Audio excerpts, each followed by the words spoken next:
Hello, beautiful starseed, and welcome back to the channel. My name is Gobind, and this is your channel for grace. Let us hop right into your astrology and tarot reading for Virgo season of summer 2021.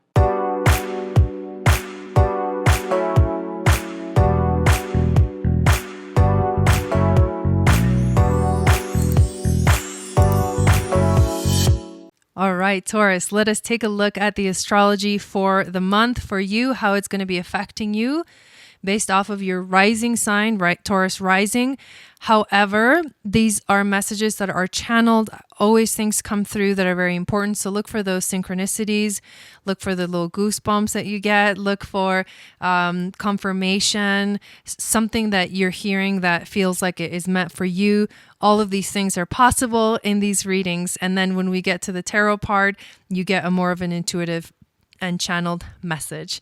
So the very first thing that happens when we enter Virgo season is that the sun moves into the sign of Virgo. And this is going to happen in your fifth house of creativity and passion. So think of this as the theme for all of Virgo season. So every time that the sun moves into Virgo, this is what you focus on. You get to focus on your passion, your creativity, and having fun and enjoying life. So how fun of a season is this going to be for you? A few days later, however, the sun makes a T-square to the nodes on the 28th of August, and you have North Node in your second house and South Node in your eighth. So this T-square is going to create a challenge for you in terms of the second house being the house of finances and money and values, how much you value yourself, your self-esteem. And the eighth house is the house of death, change, and transformation. You have been experiencing so much change this year, so much change and endings and new beginnings because the South Node is transiting your eighth house and the universe is asking you to focus on not so much like resources or like money that you get from outside sources, but focus more on like how you can bring abundance into your life yourself. And you remember, you are Taurus, so this second house is important for you. This is an important transit because it's activating your own energy, your own desire for that stability and security, which is really what Taurus wants. So this is a challenge for you. Are you using your creativity to manifest things in your life that you want? Or are you focusing too much on the loss that you've experienced?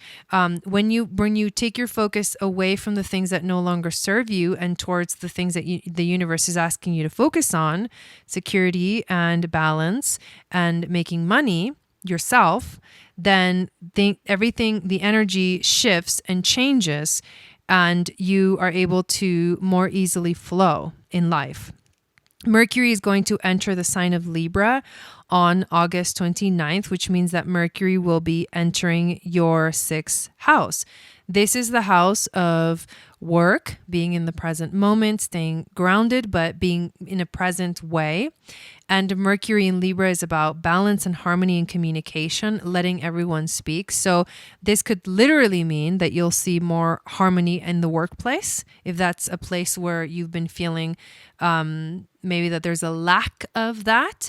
This is also Mercurial energy in the sixth house of Virgo. It's like the magician manifesting things into reality, like channeling from the world of imagination and bringing them right down to the material world where you can touch it and feel it and see it and enjoy it and experience it on a daily basis. So that's going to be a really powerful transit for you.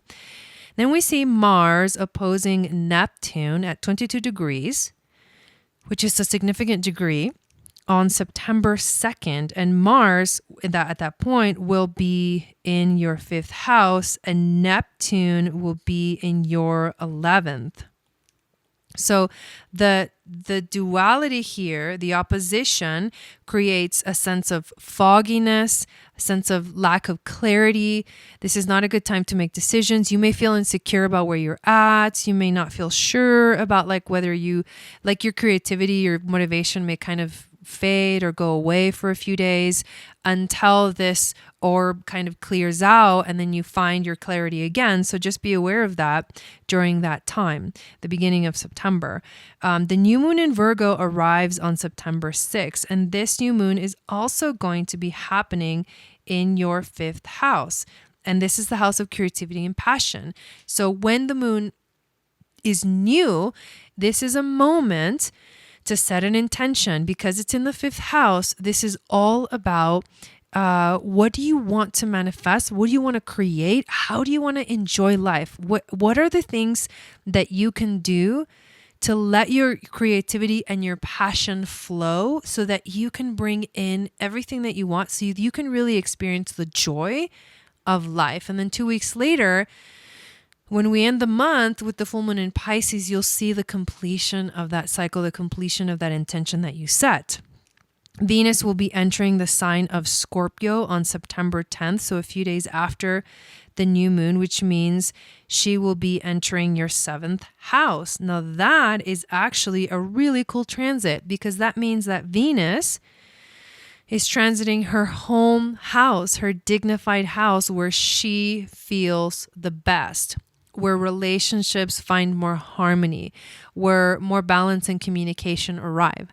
However, the only little thing here is that Venus is in Scorpio, and Venus in Scorpio can get possessive and vengeful or revengeful. It can get jealous. So the intensity will arrive to your relationships. And this is probably something that you desire this. Like in a way, that opposition from Taurus to Scorpio is like, ooh, I'm like a goody two shoes, like, or at least I'm like kind of stable. And Scorpio is just like, wait, I love that depth and that the unknown that Scorpio can provide that I feel like I don't really have. So you're drawn to that because it's an opposition. But just know that Venus to the 7th house is a strong transit.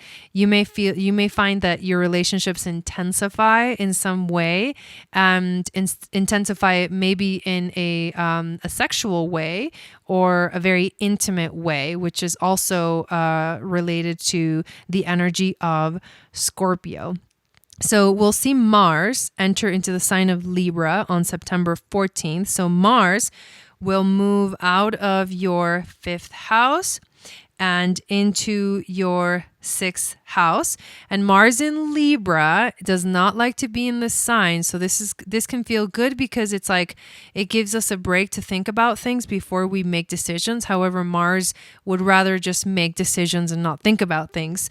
This happening in your 6th house means you may get indecisive about your daily life. Like you may lose that drive to like go work out every day. You may lose the drive, or you may be indecisive about what do I do today? What do I do tomorrow? Like think about this affecting your daily schedule, like your day-to-day schedule from the moment you wake up to the moment you go to sleep. That's where you're going to feel this this sort of kind of funky vibe with Mars in its detriment of Libra. But it is drive, and it is drive to find balance. So you could also notice that you start to feel more balanced, and you want to like balance yourself in your daily life in some way that will help you to find more clarity and more harmony in your life. So it can also be that. On that same day, the sun will make an opposition to Neptune, and we're dealing with the same duality right here, where the sun is in the 5th, Neptune is in the 11th, and there's a moment of lack of clarity, indecision, fogginess. You're not sure what to do. This is not a good time to make decisions. You should let this energy pass and wait till it's over so that you can find the clarity. And you'll find the clarity when the sun makes a trine to Pluto on September 17th. So a trine from here to here. Finding that clarity, like getting your answers, seeing the raw truth. Pluto is truth. In your 9th house, it's expanding your mind. This truth that you're going to discover is going to expand your mind. That's where we'll find the clarity. And then at the end of the month, we finish with the full moon in Pisces, which will be happening in your 11th house. And this is on September 20th. Now, Moon in Pisces is a very beautiful spiritual activation. Think about it happening in your 11th house of friends and sharing your gifts with the world. So in terms of intuition, you're going to be guided to sharing your gifts in a very beautiful way. So you're going to want to trust your intuition. And then remember, the intention that you set for, the new moon in Virgo in the 5th house on September 6th will find its completion or some sort of completion or climactic energy here on the 20th. So this is where you have to check in. Okay, how did I set my intention? Am I on the right track? And you'll feel like the fruits of the labor that whether you did or didn't put, right? So if you allowed yourself to be creative, since this is happening in your 5th house, then you will feel like your intuition activates or something like that. That's just one example of how this can manifest. But it's going to be a beautiful season. I am excited for you. And can't wait to see what the cards have to say. So let's hop on over and see what messages want to be added and what your spirit guides, angels, and teachers want to tell you about Virgo season. All right, Taurus, I'm going to explain to you what these 5 cards represent. But first of all, I want to invite you to check out my Starseed Essential Oil line. We are featuring the Arcturus blend today. We've got the Aura Mist as well as the Roller. And what this Arcturus Starseed blend is all about is to connect with your Starseed family if you are an Arcturus Starseed.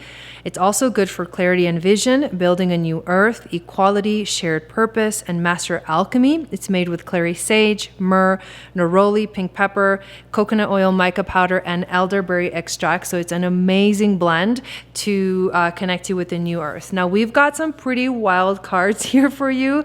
Let me explain to you this layout. We've got your intuition card at the beginning, the challenge card, the overall theme, the wisdom from your starseed ancestors, and the animal spirit for you for this Virgo season.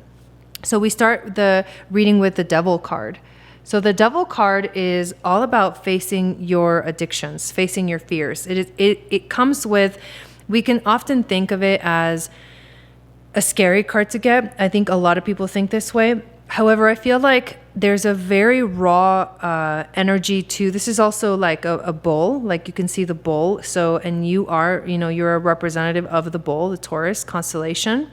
And what we can decipher from the devil card is mostly that this month you may experience situations or things that bring up the past for you, that bring up old habits, old patterns, old stories that are challenging for you to let go of. And I feel like they are definitely connected to relationships for you, like love relationships, because a lot of this negative sort of toxic energy has led to heartbreak for you. We move into the 3 of Swords, which is the card of heartbreak. And I feel like the heartbreak for you that you're experiencing it could be, a relationship, a breakup, something along those lines. But it's also maybe you feel guilty that you haven't let go of some things that are not good for you anymore, and you're ready to just like move on from them. But somehow it breaks your heart that you have to release these things. It breaks your heart that you have to let go of these things. So I think at one point they had a lot of meaning to you. They were very, very important to you. But it is time to let go and let yourself feel the grief that comes from the heartbreak, because it's definitely going to be a process that you're going through this month. And that's the challenge for you. So the challenge will be to allow yourself to feel the grief. Now, the overall theme, however, this is really exciting because you get the Sun card here, and the Sun is about joy. So as you release these toxic behaviors, toxic addictions, things that no longer serve you, relationships that no longer serve you, you actually step into yourself. And the overall theme is going to be that even though you may start the month by feeling a little bit like of these kind of more negative energies, I think you're going to realize that it was the right move to make, to let go, to release, to move on, to walk away, because you're going to feel like you're in so much more joy in your life than you've ever been, or you have been in a while. And yet the wisdom from your ancestors, or what your ancestors want to tell you, is the perspective card. And I'm not sure if you can see, but that's the earth in this card. That's the earth right there in the center. And it's like you're looking at it from outer space. The card itself says, none of this matters. Zoom out, find common ground. So it's a card giving you the invitation to look at things from a higher perspective, to see things differently. And I think that's really going to serve you well as you transition from the old you to the new you. You also got to think about that the sun in astrology represents the soul. It also, to me, it feels like this is very important of who you are, your sense of self. So it's you shedding the parts of you that no longer serve you and stepping into a new self. And that's part of what's happening here. It's also about you shining your light really bright to the world this month. The animal spirit card that you get is the dragonfly.